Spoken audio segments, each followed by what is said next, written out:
What's going on, guys? Please click the link below in the description box to be entered for the free stud credit giveaway. Once you click that link, you will follow all directions to be entered for the free stud credit giveaway. And once again, and always, thank you for watching. Enjoy. Look, I got a damn cigarette in every video. The trademark. Trademark, man. Like in reality though, you really gotta be focused with this shit. You gotta be committed to this shit. Like if anybody trying to stop your happiness, man, or trying to stop your success, man, like that's dead weight. That's the type of shit you really gotta cut off. Can't nobody stop what you got going on. Oh God. What's going on, YouTube? We just got off on 856. Once again, you see we switched locations, got a little hot outside. Mosquitoes started to hit my leg a little bit. I don't know if they started to hit yours or not. Yeah, they got me a couple times too. Yeah. So we moved in where it was cooler at. We could sit down, relax, whatever. This video, we're gonna talk about was a producer. What makes your dog a producer? I've always thought if the dog can duplicate itself, that's pretty much what makes a dog a producer. But I've been seeing a lot lately where people are talking about females, right? They'll say the ugly bitches produce the best looking dogs. Or then you will see someone say, hey, make sure you get a bad bitch that can produce. So I'm trying to figure out, like, is it the bad bitches that's producing the best males, or is it the females that's ugly but got the pay that's producing the best looking females? Because I'm kind of, I see it all the time. So it's like I'm lost on it. It's like, yo, do the ugly females produce the best looking dogs, or is it the best looking dogs that's producing the best looking dogs? What do you think? Well, it's all about genetics. You know what I mean? Personally, we've had some females that you don't really want to show because they're not the best looking females, but they be some of the best producing dogs. You know what I mean? We call them old school term. We call them brute bitches. What? Brute bitches. Brute? Brute. Brute bitches. Brute bitches. we call them brute bitches, man. Like the bitch ugly as hell, man, but the bitch throw some of the best puppies you wanted to see, man. You know, we had one named Black Widow, man, and believe it or not, man, we still running a lot of her blood through our program right now, man. So, and it's been producing for us, you know what I mean? But it happens, you know what I mean? So, with genetics, just like with people, it skipped generations. It come back from back in the days, you know what I mean? It happens. So, you know what I mean? No breeding is guaranteed to be just a dope ass quality breeding, no matter what you putting together, you know what I mean? But because shit from the back end come back, you know what I mean? But it's always an experiment. But you definitely want to try to put the best genetics together to get the best quality dogs. That's how that works. Yeah, because I do hear, like I said, I hear it all the time, like the ugliest bitches produce the best looking dogs, but I think they tend to leave out that the ugly female got the pay to produce. It just can't be an ugly female producing a good looking dog.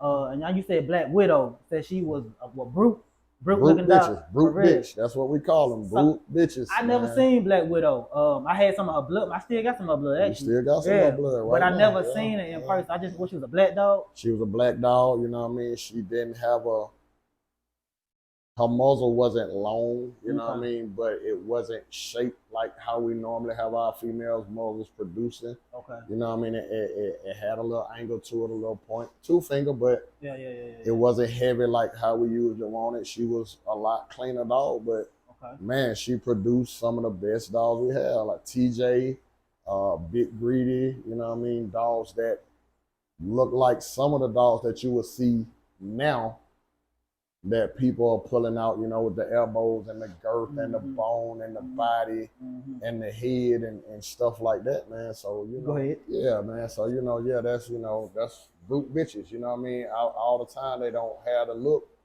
but they throw what you need them to throw, you know what I mean? So, don't sleep on a ugly bitch all the time, you know what I mean? Test your dogs out, you know what I mean? Give them a shot.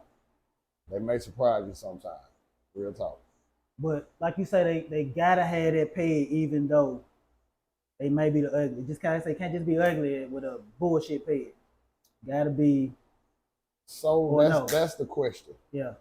What's a bullshit pig? You know what I mean? So you know what I mean? Yeah. Bullshit pig is in the mind of the person that's putting the pig together. Gotcha. You know what I mean? That's true. So like I said, there's so many different styles of dogs and things like that that you just can't say the pig is bullshit. You know what I mean? But it goes back to genetics. What does this dog and this pedigree throw? What does it bring to the table? You know what I mean? Is it a dog that you're gonna get a lot of head from? Does this blood right here carry bone? Does this blood right here carry muscle tone? Does this blood right here, you know what I mean, make sure the reels are thick? Like, you know what I mean? All that stuff you have to kind of, you know what I mean, take into perspective and make sure you put it together the way that you want it to go together for your program. So I don't say it's a bullshit pig, you know what I mean? I would never say any dog got a bullshit pig. Okay. You know what I mean? Some pigs are not put together correctly, you know what I mean, to get the outcome that you're looking for. But I never say it's a such thing as a bullshit pig. Okay. So it's just more so than what you breeding for then. What you breeding for. Okay. You know what I mean? That's with any program. Okay. Yeah, what you breeding for. Okay. Yeah. All right. Yeah, and I was always wondering that because I always heard it like ugly female produce the best looking dogs, and you know you'll get some dogs that look good. All right, so we had to stop again, guys. Cameras, phones, you know how it goes, storage. But before it stopped, I asked them a percentage. What is considered producing when it comes to the percentage of the puppies? So if a female has 6 puppies, how many out of those puppies has to be hitters before you consider your female a producer? So will it be half? Will it be over half?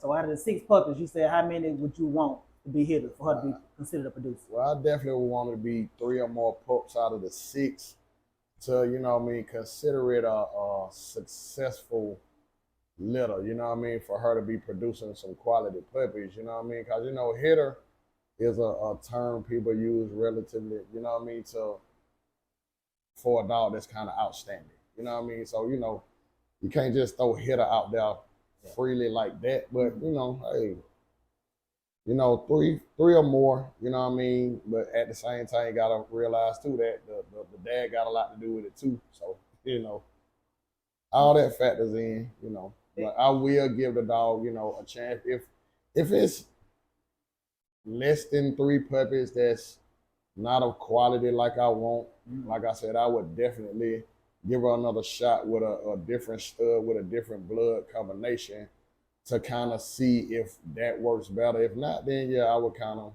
probably move on from her. Okay. You know.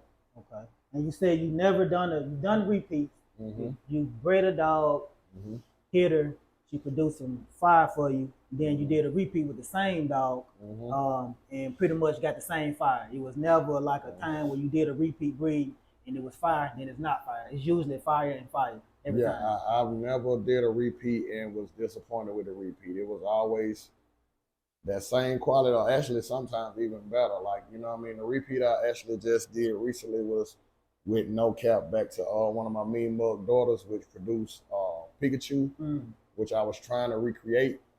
And I did the repeat breed and only ended up with one, my little female Louis, which is crushing that whole litter. You know what I mean? It's even better than before. So, you know, sometimes it just work out that way. Thank you, Billy Gods. Okay. For sure. You said something interesting. You said something about the male. You remember that guy? He was talking about the Frenchies, and he was saying, I don't believe it, but I don't know. He was saying the female pretty much controls the entire litter. Like, he was like, the male is only there for the sperm. That didn't make sense to me. I'm like, what do you mean? Like, the male don't contribute nothing? Nah, that's definitely not true. You know what I mean? You know, the male definitely adds genetics to the program. You know what I mean? If that was the case, then you could just breed any male. All right, that's, you know what I mean? Yeah. That don't make no sense. You know what I mean? But what people do fail to realize is that the female actually gives more genetics than the male do. You know what I mean? But the male definitely does contribute to it.